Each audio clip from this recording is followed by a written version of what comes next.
λίγος και μόνος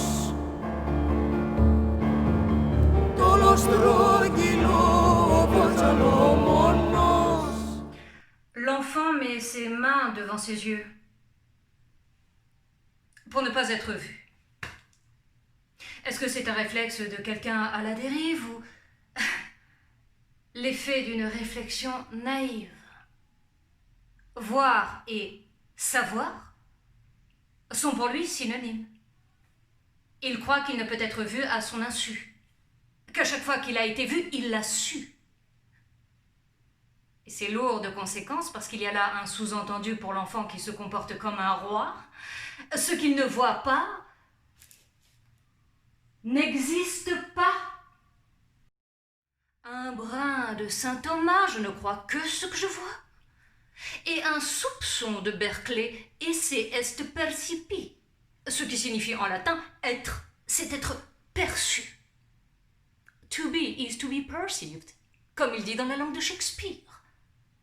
L'enfant qui ne désire être vu se cache les yeux. Alors que l'adulte que nous sommes devenus a peur. Peur, oui, peur de passer inaperçu. La haute technologie l'a bien retenu et s'emploie à rendre visibles tous les cœurs de cible. Un peu trop risible comme dispositif, puisqu'il vous suffit désormais d'un petit clic sur votre smartphone pour voir et être vu. Voir sans être vu. Ou ne pas voir et se mettre à nu.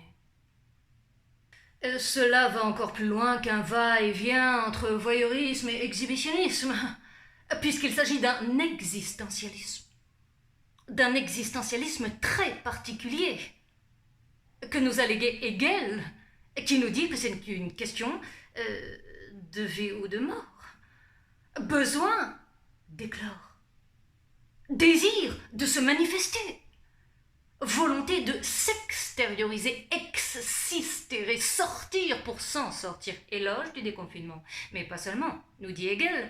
Pour sauver le soldat humain ou songer à son salut, il faut le laisser être. Lui permettre d'exister, de se faire connaître ou reconnaître. Donc, soldat qui n'existe que si l'on sait qu'il existe. Sans exagérer, on peut dire que sans nos yeux, il n'a pas lieu d'être. Comme quoi, il y a de l'enfant dans tout adulte. Mais un enfant attardé, et qui passe le plus clair de son temps à rattraper son retard en faisant tout, mais alors tout, pour se faire voir. D'où ma déception, lorsque je réalise que personne, absolument personne, ne peut faire exception à cette règle. À part Dieu, peut-être. Il est comme la rose fleurie parce qu'il fleurit, et ne désire ni surprendre ni être surpris. Ce qui est surprenant, justement, avec le nouveau monde virtuel, c'est qu'il n'y a plus de différence entre voir, croire et savoir. Je ne vous vois pas, mais je crois savoir que vous êtes là, même si vous n'y êtes pas. Et je vous le fais savoir, même si je n'y suis pas. Sur les 3 verbes clés, j'accorde mon hashtag au verbe croire, car n'existe que ce que je crois qui existe. Ce que je ne crois pas n'existe pas. Les Grecs disaient pistis pour caractériser cette croyance qui équivaut à un pipi de chat. Oui, un pipi de chat dans le royaume de la mauvaise foi.